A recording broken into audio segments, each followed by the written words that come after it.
제15장. 모든 세리와 죄인들이 말씀을 들으러 가까이 나아오니 바리새인과 서기관들이 수군거려 이르되, 이 사람이 죄인을 영접하고 음식을 같이 먹는다 하더라.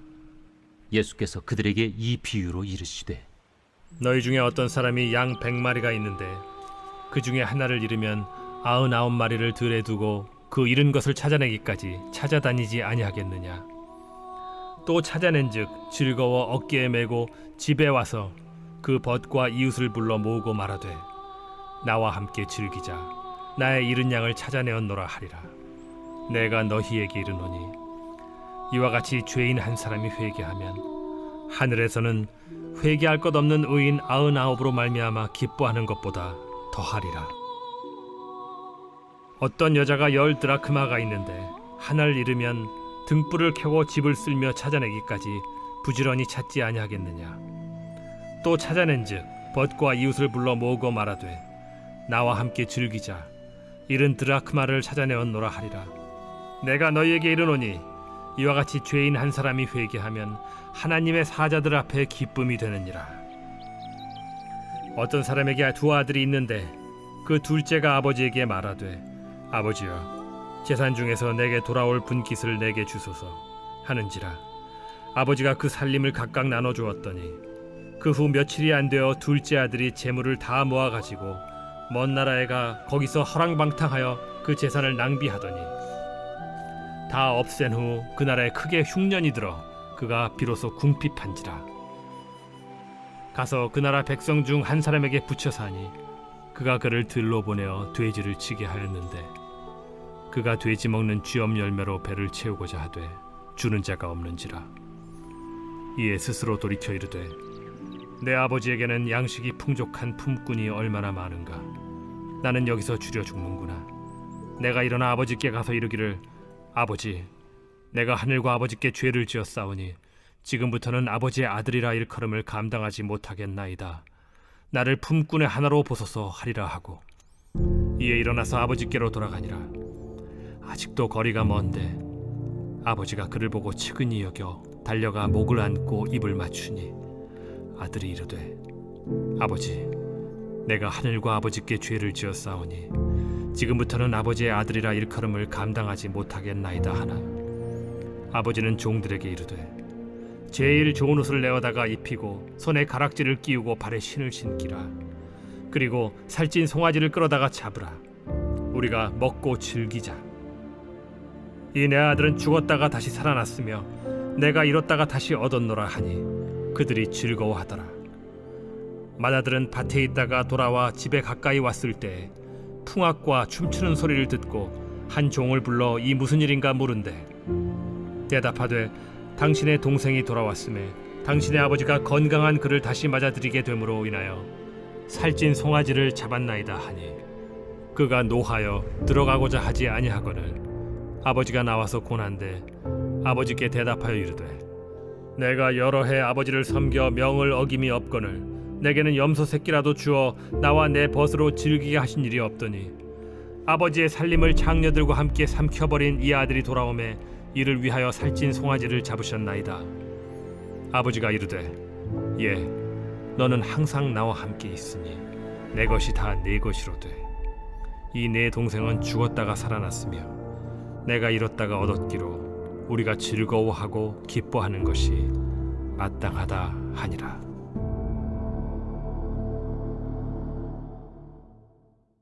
인자가 온 것은 잃어버린 자를 찾아 구원하려 함이니라.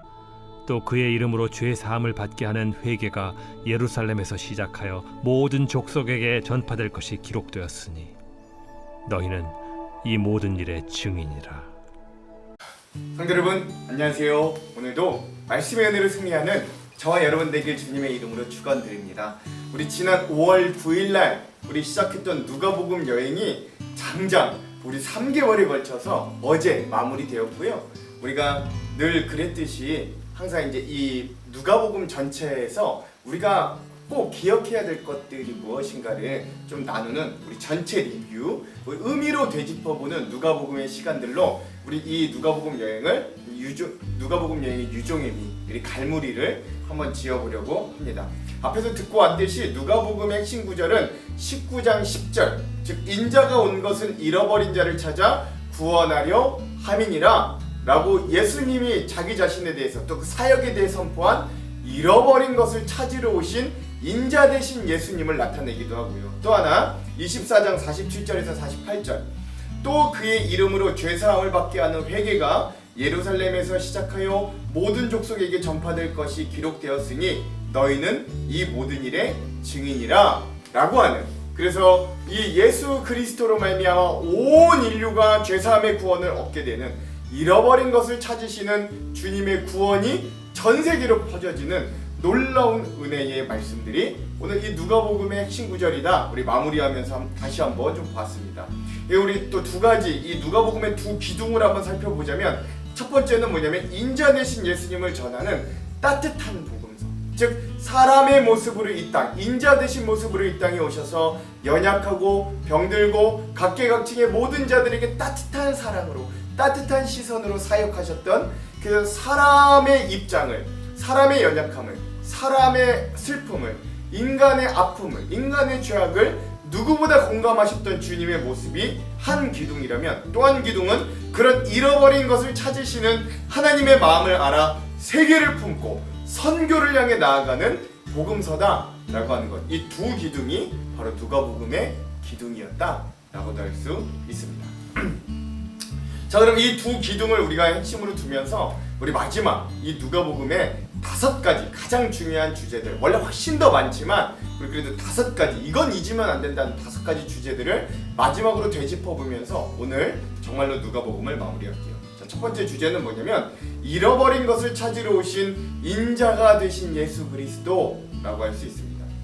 사복음서 중에 누가복음은 예수님의 지상생애에 대한 묘사가 가장 문학적이고 예수님의 인간성에 대한 최고의 통찰을 제시하고 있는 책이 누가복음이다 라고 할 수 있어요. 즉 어떤 복음서보다도 인간 되신 예수님을 가장 잘 보여준다 할 수 있는 거죠.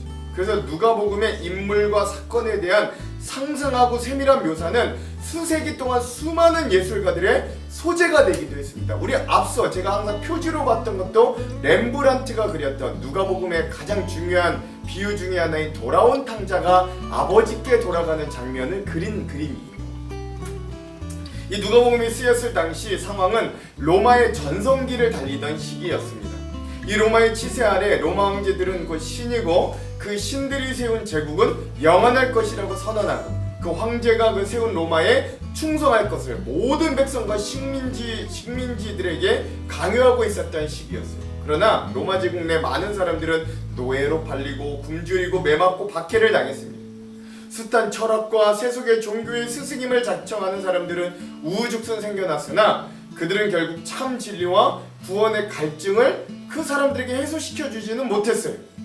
제국은 부강해졌으나 그럴수록 도덕과 양심은 짓밟혔고 일시적인 쾌락에 대한 탐욕만이 온 로마 제국 내에 가득했던 때였습니다.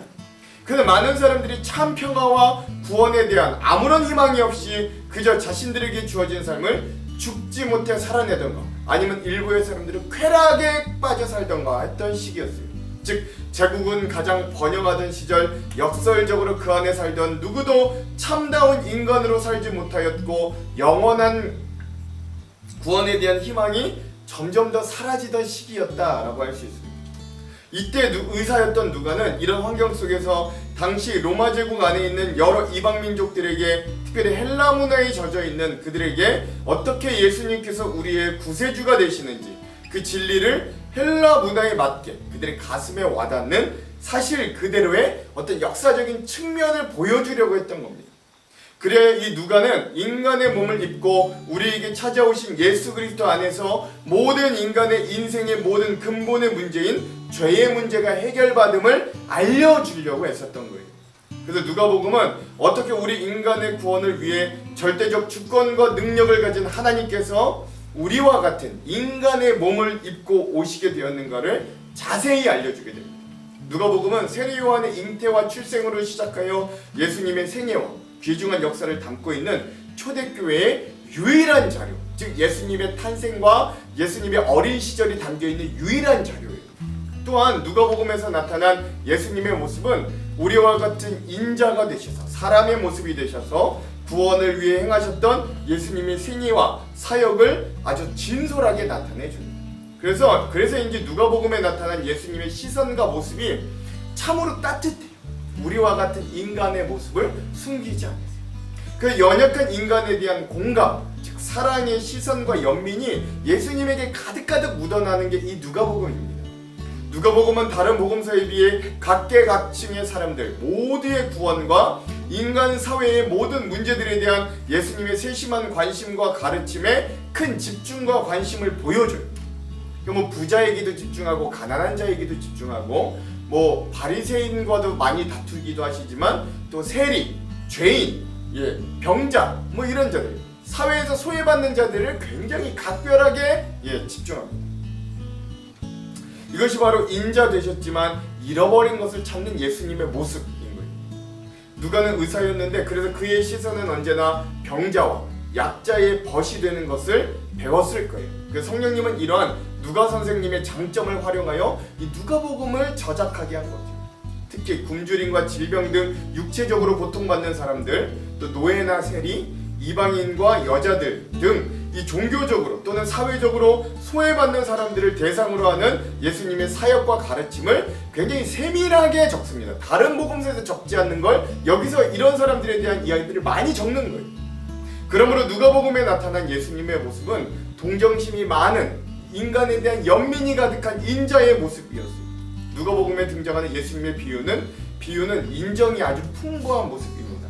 선량한 사마리아인의 비유, 잃은 양, 은화, 탕자를 되찾는 비유 등이 그 좋은 예가 되는 거죠. 그리고 여성과 아이들, 가난한 자들에 대한 기사가 누가복음에는 특히나 많이 등장해요. 사복음서에서 기록된 여성이 주인이 된 이야기가 총 12번이 등장하는데 이 중에 9명의 이야기가 누가복음에 기록되니까 75% 여성에 대한 이야기의 75%가 다 누가복음에 기록되고 있다. 그래서 누가복음을 여성의 복음 또는 아이들과 가난한 소외된 자들의 복음서라고 별명으로 부르기도 하는 거예요. 또한 누가복음에 등장하는 예수님의 모습은 거기서 멈추지 않고 한 걸음 더 나아가 부와 권력을 소유한 사회적인 상류계급에 속한 사람들로 하여금 예수님의 제자된 자로서 소외된 자들을 헌신과 봉사의 삶으로 섬기도록 이끄는 데까지 나아가시는 거예요. 그러므로 누가복음에서 인자된 예수님의 모습을 통해 주님은 우리의 모두의 약함과 고통을 능히 아실 뿐만 아니라 이를 공감하고 이해하고 계시며 결국 이 모든 연약함과 고통을 제하여 주시고 천국의 구원과 영생을 주실 것을 새삼 확인시켜 줍니다. 이런 따뜻한 사랑의 시선으로 예수님의 이야기를 전했던 게 누가복음이다. 여러분 이것 꼭 잊지 마시기 바랍니다. 그러므로 오늘 우리의 연약함도 여전히 공감하시며 우리를 회복하고 구원하시는 예수님이 바로 이 누가복음에서 우리에게 다가왔던 예수님이다. 여러분 이거 잊지 마시기 바랍니다. 두 번째 주제, 누가복음에서 또한 중요한 주제는 기도에 대한 예수님의 모범과 가르침이라는 거예요. 누가복음은요 기도를 굉장히 강조합니다. 그리고 누가가 썼던 뒤에 사도행전도 기도를 계속해서 강조할 거예요. 이 누가복음에서 예수님을 기도의 모범으로 세우고 항상 예수님이 기도하는 본을 보이셨던 그런 모습을 의도적으로 노출시킵니다. 그러므로 누가복음에서는 제자들이나 다른 사람들의 기도보단 대부분 예수님 자신의 기도에 더 초점이 맞춰 있는 것도 사실이에요. 예수님 자신의 기도가 사복음서에서 모두 14번이 기록되어 있는데 누가복음에서만 그 절반인 7번이 기록되어 있을 정도라고 할 수 있는 거죠. 예수님께서 기도하는 자라는 점을 강조하기 위한 것입니다. 그리고 아울러 제자들 혹은 예수님을 따르는 그리스도인들로 하여금 이렇게 예수님처럼 기도하라고 가르치기 위한 목적이 아주 뚜렷하다라고 할 수 있는 거예요. 그러므로 누가 선생님은 또 한 권의 성경을 저작했던, 그러니까 누가복음 이후에 이 사도행전에서도 예수님의 제자들이었던 사도들이 성전에서 이 예수님을 본받아 기도하는 자들로 나타나고 있음을 여러분 이후에 또 볼 수 있게 될 겁니다. 스데반의 경우는 예수님처럼 기도하며 죽어갔고 또한 예수님처럼 똑같은 용서의 기도를 드리며 죽어가기까지 합니다. 예수님께서 기도하는 자로 강조되어 있기 때문에 사도행전에서도 처음 제자들은 예수님을 본받아서 어떤 공적인 활동을 시작할 때나 가룟 유다를 대신해 마띠아 또 다른 제자를 선택할 때도 꼭 기도했던 것으로 기록되고 있어요. 그러므로 누가복음을 여행한 우리도 이렇게 예수님을 닮아 기도하는 자들로 설 수 있어야 돼요. 특별히 어떤 일을 앞두고 먼저 선기도 후 행동하는 자들이 되어야 한다는 거죠. 특별히 예수님께서 누가복음에서 이 기도가 하나님의 뜻을 이루는 중요한 수단임을 가르쳐 줍니다. 예수님은 그의 생애 중요한 순간마다 먼저 나아가 기도를 드림으로 하나님의 구원 사업을 성취하셨음을 보여줍니다. 그리고 그 기도의 자세와 자리를 제자들에게도 가르쳐 주시는 거예요. 그러므로 제자들과 오늘 우리 그리스도인들에게도 이 기도가 하나님의 어떤 계속적인 구원 사업을 이루기 위한 가장 중요한 수단임을 여러분 우리가 잊어서는 안 됩니다. 이 누가복음은 그걸 계속 가르쳐 주는 거예요. 예수님께서 그의 생애 가장 중요한 순간, 그가 예수님이 세례를 받을 때나 12제자를 선택할 때나 또 제자들을 파송할 때나 십자가에 서기 직전 겟세마네에서나 예수님께서 기도를 먼저 드린 이유가 바로 여기에 있다라고 할 수 있는 거죠. 그리고 사도행전에서도 초대교회의 발전 가운데 가장 중요한 순간마다 이런 예수님을 닮은 제자들의 기도가 있었음을 강조하고 있다. 여러분 이거 잊어서는 안 됩니다. 그래서 오순절 성령 충만할 때가 그랬고 스데반을 포함한 7 지도자들을 선택할 때가 그랬고 사마리아 사람들을 향한 선교와 고넬료와 같은 이방인 선교의 경우에도 또한 바울의 개종과 그의 선교 활동 가운데서도 이 기도가 빠지지 않고 언급되더라라고 하는 걸 우리가 기억해야 됩니다. 그러므로 예수님의 생애에 있어서나 초대교회의 발전 그리고 오늘날 우리 그리스도인들에게도 여전히 이 기도는 굉장히 중요하다라는 것들을 누가복음은 우리에게 알려줍니다. 그리고 그 이유와 목적은 오늘날 그리스도인들에게도 그들의 생애 중요한 순간마다 이 기도가 빠져서는 안 된다, 선행되어야 한다, 이 중요하다라는 것들을 또렷이 나타내 주는 거죠.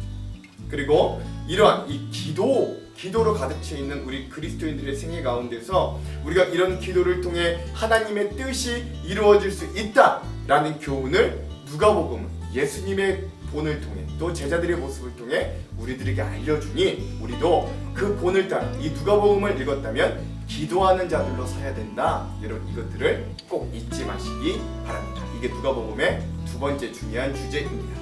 자, 세 번째 누가복음의 주제는 성령님의 능력과 충만함을 강조하는 것.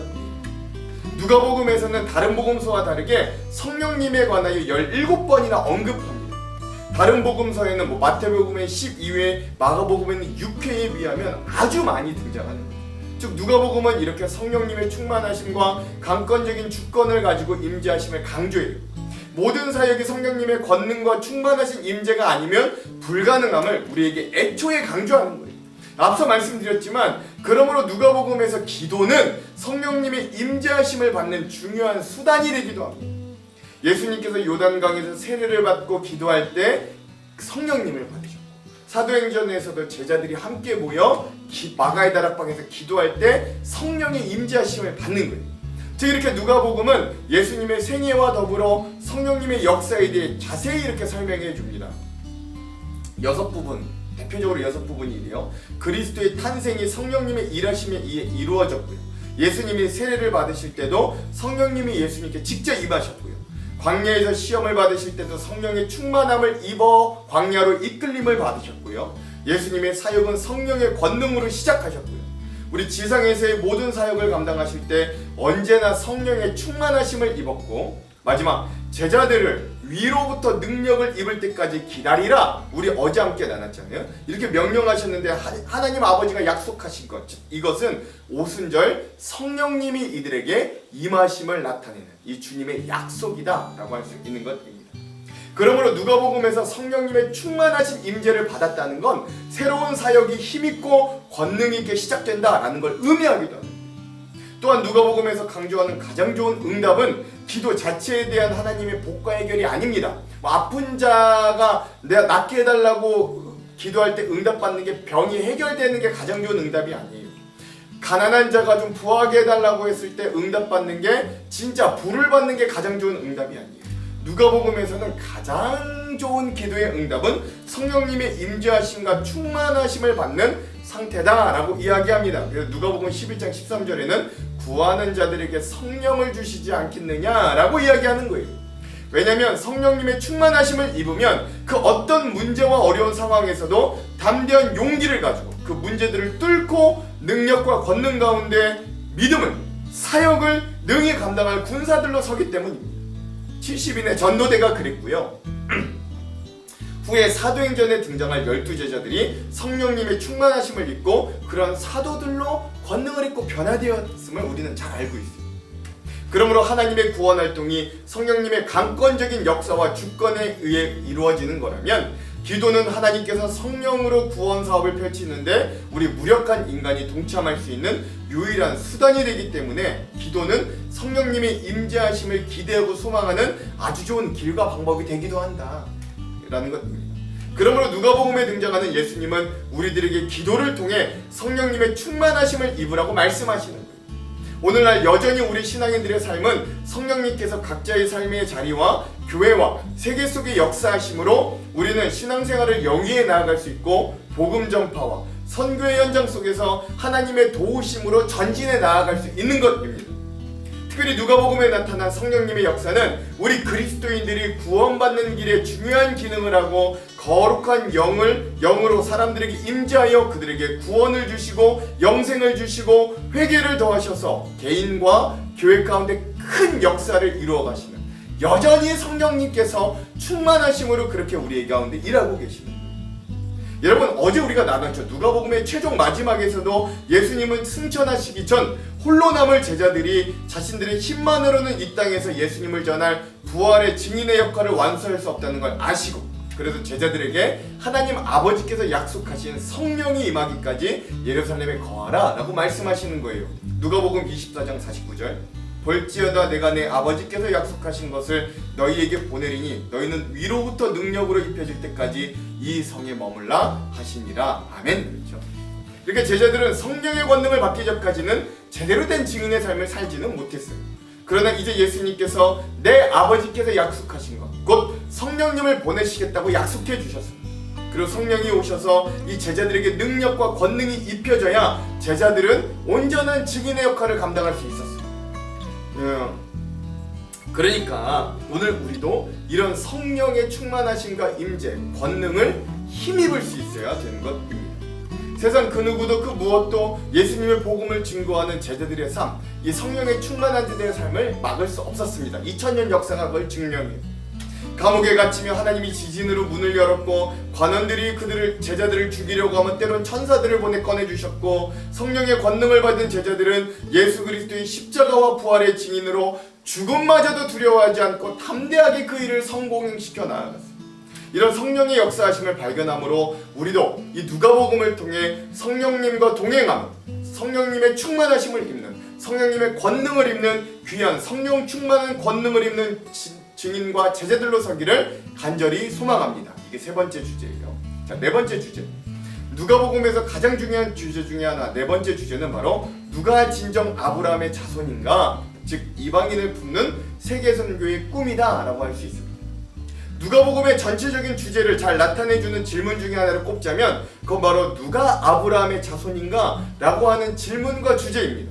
그리고 누가복음에서는 이스라엘 사람들의 선민의식을 와장창 깨버리시며 구원받는 자들, 즉 아브라함의 자손이 어떤 자들인지에 대한 새로운 기준을 제시하는 예수님을 볼 수 있어요.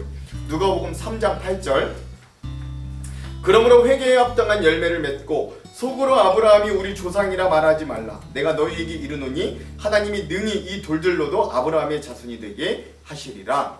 아멘. 예수님은 파격적으로 유대인들을 향해 너희는 이제 더 이상 아브라함의 자손이라고 말하지 말라라고 하십니다. 아브라함의 자손, 즉 구원받는 자들이 되는 조건은 더 이상 이 유대인의 혈통이 아니라 회개에 합당한 열매를 맺는 마음으로 믿고 회심하여 구원에 이르는 자들로 이 아브라함의 자손이 조건이 변화되었음을 알려주시는 거예요.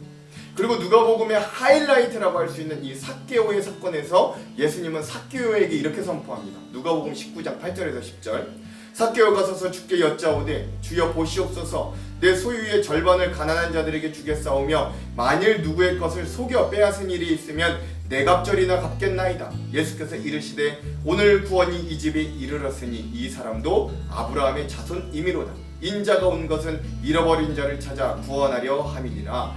아멘. 예수님은 이 당시 이방인보다도 못한 대접과 인식을 받았던 세리장이었던 삭개오가 회심하며 그의 삶을 돌이키자 회심한 삭개오야말로 아브라함의 자손이다 라고 선포해 주시는 거예요. 즉 이제 구원은 유대인들의 전유물이 아니라 회심과 회개로 받을 수 있는 길이 열린 거죠. 그래서 이 구원은 이방인들을 포함한 전 세계 모든 인류에게 그 문이 활짝 열려집니다. 특별히 누가복음의 저자인 누가 자신도 이방인 출신이기 때문에 그의 시선은 이 유대 사회에 머물리지 않고 전 세계를 상대했어요. 따라서 예수님의 족보를 쓸 때도 마태복음은 다윗을 거쳐 아브라함까지밖에 올라가지 않지만 누가복음은 인류의 최초 아담까지 거슬러 올라가 그 이상은 하나님이라고까지 기록하는 거예요. 누가복음에 나오는 족보 1장 38절의 마지막 이 족보의 마지막을 보면 그 위에는 에노스요, 그 위에는 셋이요, 그 위는 아담이요, 그 위는 하나님이시니라. 아멘. 이렇게 되어 있기 때문입니다. 즉 누가복음이 전하는 예수님은 이방인을 비추는 빛이시고 그 복음은 온 백성에게 미칠 큰 기쁜 좋은 소식으로 모든 사람이 이 예수님을 통해 구원을 받게 됨을 이야기합니다. 그러므로 누가복음은 세계 선교를 향한 사도행전의 준비이자 전반전이 되는 거예요. 이런 누가복음의 핵심장과 핵심 구절을 말하려면 다음과 같이 말할 수 있는데 먼저 누가복음의 핵심장은 15장으로 잃어버린 것, 즉 잃어버린 양, 드라크마, 잃어버린 둘째 아들, 탕자를 찾으시는 주님의 모습을 말해줘요. 또한 누가복음은 이스라엘 백성은 물론이고 사마리아인을 비롯하여 이방인들, 영적으로 하나님을 떠나 방황하는 모든 자들, 육체적으로 고난받는 병자들과 가난한 자들, 사회적 기준에 미치지 못하여 소외받는 모든 자들을 잃어버린 자의 범주 안에 묶어주는 것입니다. 즉 하나님께서 만드신 최초의 인간 아담의 후손이며 결국 하나님의 피조물이요 그의 소유였던 인류가 범죄함으로 말미암아 하나님을 떠나게 되었으나 은혜의 하나님을 떠나 고통받는 게 결국 하나님께서는 잃어버린 자들로 그들을 삼아주셨어요. 귀결되어 그러므로 그들을 찾으시는 하나님의 모습, 즉 전세계 고난받고 죄로 죽을 수밖에 없는 자들을 모두를 품으시는 주님의 모습을 볼 수 있다는 거죠. 그래서 하나님은 이제 당신의 하나밖에 없는 아들 예수 그리스도를 이 땅에 사람의 몸을 입은 인자로 보내셔서 잃어버린 자들, 곧 죄인들을 구원하게 하셨습니다. 그리하여 그 하나님은 잃어버린 것들을 찾으셨을 때 그 기쁨이 매우 큼을 강조하고 죄인들을 찾아오시며 또한 그들이 회개하고 자기에게 나올 때 기뻐하며 그들이 누구든 영접하여 예수님을 영접하여 구원과 천국의 소망을 주시는 이런 예수님의 잃어버린 자를 찾으시는 사랑을 굳게 강조하는 것. 그래야 그런 하나님의 의지는 열렬한 사랑이 되어 세계 선교와 복음 전도, 즉 유대인에만 갇혀 있지 않고 이방인과 또 열방의 모든 연약한 죄인들에게 나아가는 것입니다. 그러므로 오늘 우리도 영적인 아브라함의 자손으로서 회심과 회개의 열매를 맺어 구원받는 자들, 전 세계 복음을 전하는 자들로 서야 한다. 여러분 우리가 이거 잊어서는 안 됩니다. 자 마지막 다섯 번째 누가복음의 주제는요. 누가복음의 끝은 새로운 사도행전의 시작이다 라고 할 수 있는 거예요. 누가복음의 저자 누가는 성경의 저자 가운데 앞서 말씀드렸듯이 유일한 이방인이고 안디옥에 거주했던 헬라인 의사였습니다. 그는 끝까지 바울과 함께 동고동락하며 동역했던 신실한 인물이었고 자신이 가진 의사로서의 재능으로 하나님의 사역에 봉사함으로 많은 사람들에게 사랑받는 자였어요. 누가의 이와 같은 희생 봉사 정신은 그리스도의 제자들에게 요청되는 것으로 헌신적인 희생을 강조하는 그의 복음서와 사도행전의 기록들 속에서도 아주 잘 나타납니다. 또한 그는 지적인 헬라인 출신 의사였기 때문에 냉철한 지성과 교양과 의사로서의 덕망과 아울러 예수님의 복음에 대한 뜨거운 열정을 가지고 있었습니다. 그래야 그는 누가복음과 사도행전의 모든 일들을 상세하고 정확하게 기록해 줍니다. 그래야 그는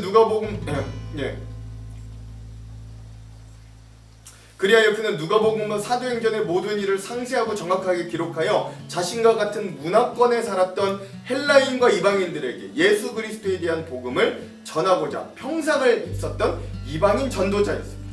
이런 누가의 모습을 통해 우리는 그가 이방인이어도 참 그리스도의 제자로서 자신의 능력과 재능을 최대한 활용하여 예수님의 사역에 동참함을 보고 이제는 출시가 혈육이 아니라 예수 그리스도에 대한 열정과 복음을 전하는 순수한 믿음을 보고 배울 수 있어요. 그래서 재밌는 건 다른 복음서와 다르게 누가복음은 부활하신 예수님께서 제자들을 만났을 때 이 패턴이 있었습니다. 부활하신 예수님을 이 제자들이 보고도 알지 못해요. 또는 옆에 있는데도 나타나는데도 알아보지 못합니다. 심지어 그럴 때 주님은 말씀을 통해 이들이 다시 예수님을 기억나게 하시고 부활한 주님을 믿게 하시고 그래서 그 말씀을 통해 그들에게 조명하여 주시고 그리고 난 이후에 예수님은 이들이 그렇게 말씀을 통해 마음이 뜨거워지고 열정이 회복되고 믿음이 회복되어질 때 비로소 만나주시고 그 예수님을 만난 자들은 정말로 이제는 부활의 증인으로 다시금 서는 모습들을 이 패턴을 보여주는 것이죠. 즉 누가복음은 사도행전을 염두하고 준비한 책이다라고 할 수 있는 거예요. 그러므로 예수님의 증인되어 권능과 능력을 가지고 복음을 전하는 삶을 왕성하고 기쁘게 살아내므로 제자들이 다음을 준비하는 것입니다. 즉 누가복음은 부활하신 예수님께서 오늘 우리들에게도 성령을 보내셔서 우리의 인생과 우리의 마음의 왕으로 다스리고 계심을 알게 해줍니다.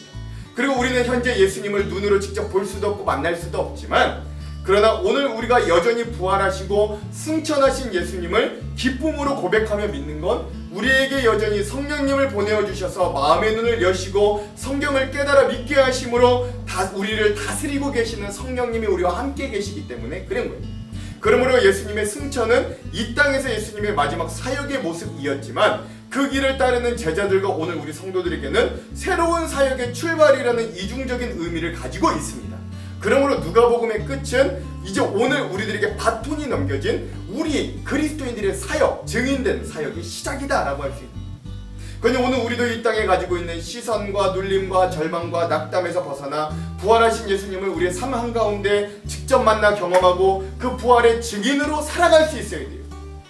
마치 제자들이 이 누가복음 마지막에 부활한 주님을 만나고 그가 승천하셨어도 기쁨과 찬송이 가득한 삶으로 변화된 것처럼 우리의 삶도 그런 부활한 주님을 증언하며 풍성한 은혜와 복음의 능력이 넘치는 기쁨과 소망이 넘치는 삶이 되어야 된다.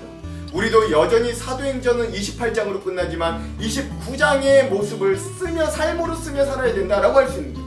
그런 부활의 승리와 은혜가 가득 넘치는 기쁨과 소망의 삶이 우리 누가복음 여행을 마무리하는 우리 모두에게 가득하게 되기를 다시 한번 주님의 이름으로 축원드립니다. 기도합니다.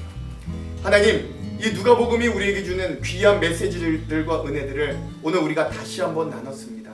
하나님, 그러니 이 도전과 은혜를 가지고 우리가 살아 부활하신 주님 예수 그리스도를 믿으며 성령의 충만하심을 입고 기도하는 자들로 서서 우리도 주님과 같이 따뜻하게 연약한 자들을 섬기며 살아가는 믿음의 증인들, 부활의 증인들, 주님의 제자들이 될 수 있도록 인도하여 주시옵소서. 그렇게 하실 주님 기대하며 예수님 이름으로 기도합니다. 아멘. 오늘은 예수전도단의 세상이 당신을 모른다 하여도 이 찬양을 듣고 모든 영상을 마무리하도록 할게요. 그럼 사랑하는 성도 여러분, 오늘 하루도 이 은혜로 승리하십시오. 사랑하고 축복합니다.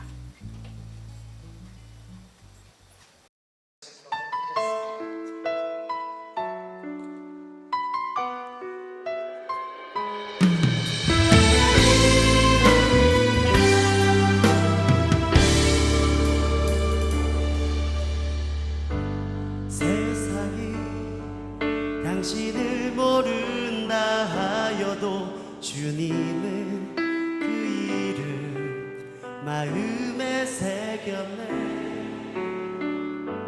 세상이 주 이름 모른다 하기에 오늘도 그 이름 열방에 새기리.